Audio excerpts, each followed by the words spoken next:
today, fellas. I wish all of you are good in there. So, because of this pandemic of coronavirus, we have to do this teaching and learning process via online. So I create this video for all of you, my students, exclusive for all of my students in translations class. So if you hard to understand this video, you can read the script that I have uploaded to UNDIKMA.ac.id. So this is the first meeting of translations class. So we're gonna discuss about the definitions and principle of translations. There are so many definitions that you can find on Google, or book, or the other reference. I just conclude that translation is transferring a meaning from one language to another language. So the focus here is the meaning. So meaning in bahasa Indonesia memiliki dua perceptions. Yang pertama adalah arti, yang kedua adalah makna. You cannot translate it word by words because kalau kalian melakukan itu, you only find the arti but not the makna. I think all of you understand about the difference between arti dan makna. So in this subject, we're gonna focus on that, transferring a meaning from one language to another language. From one language, it may bahasa Indonesia to English or English to Indonesia. I think that's enough about the definitions of translations. We move to the principles of translations. So there are some general principles of translations that may relevant with the types of translation. The first one is meaning.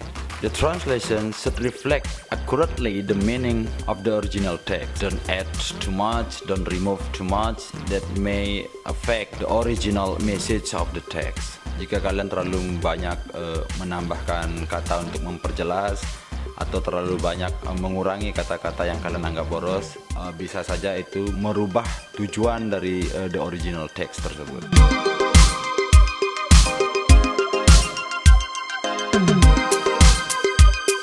Second one is form. Before we discuss about forms, I have to tell you about this. So the translator work with computer. It means that you have to able to operate the Microsoft Word. No one cannot operate the Microsoft Word nowadays, right?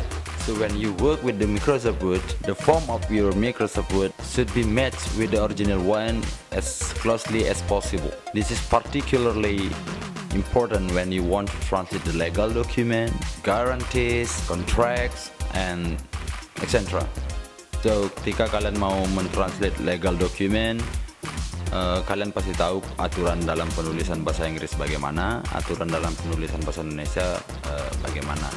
Jika surat yang kalian mau translate itu formnya seperti apa, minimal kalian harus benar-benar mengikuti form sesuai dengan original teksnya. Like mungkin dia menggunakan Times New Roman, Arial, you have to use that font too. Kalau dia menggunakan rata kiri semua, ya, kalian juga harus mengikuti rata kiri semua. I think all of you understand about that.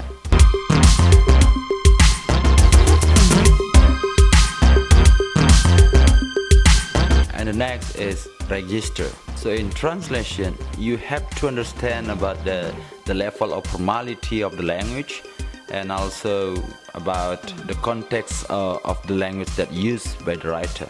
You as a translator must distinguish between formal or fixed expressions. Jika kalian menjadi translator, kalian harus bisa bedakan mana kalian harus translate dengan gaya formal, mana yang ada ekspresi yang kemungkinan terlihat tidak formal. Kalian tentu bisa bedakan mana surat yang berisi dengan bahasa formal dan mana yang tidak terlalu formal. Jadi gaya mentranslate kalian pun bahasanya juga harus menyesuaikan dengan the original text tersebut.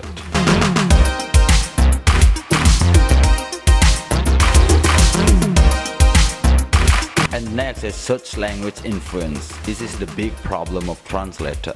You as a translator have to write the target language sound natural. So bagaimana cara membuat hasil translatean kita itu benar-benar natural, tidak seperti bahasa Indonesia diinggriskan. Memang terkadang-kadang saat kita mentranslate seperti kok ada janggal ya. Kok ini kelihatan ya orang Indonesia yang mentranslate. Bagaimana caranya?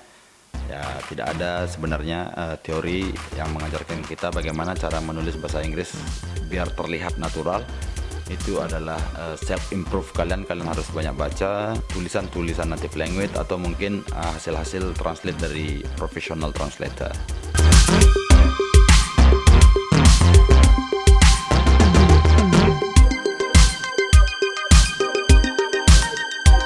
And the the next is style and clarity. You are, as a translator, not allowed to change the style and clarity of the original text. I mean, setiap penulisan itu memiliki style penulisan. Ada yang dari umum ke khusus, ada yang dari khusus ke umum, ada yang menggunakan kalimat aktif semua, ada yang menjelaskan dengan menggunakan passive sentence, something like that. You as a translator not allowed to change the style.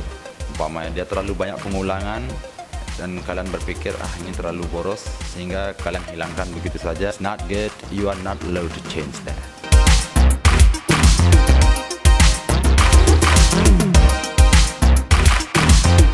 And the next is idioms. Yeah, idiom, expression, slang, something like that. So you know that every language have their own idiom. Ini adalah salah satu kesulitan dari translator untuk mentranslate idiom yang banyak kemungkinan kita tidak tahu. Bahasa gaul di bahasa Indonesia saja is really flexible, change every time. Dulu mungkin ada Nora, sekarang mungkin ada Jai, kamu dilarang. So if you really hard to transfer the meaning, the idiom from such language into the target language, you can translate the word by word of the idioms, but you have to explain it after that. Maksudnya adalah kalian bisa mentranslate kata per kata dari expression atau idiom dari source language, tapi kalian harus tulis juga keterangannya, mungkin dalam kurung maksudnya itu apa.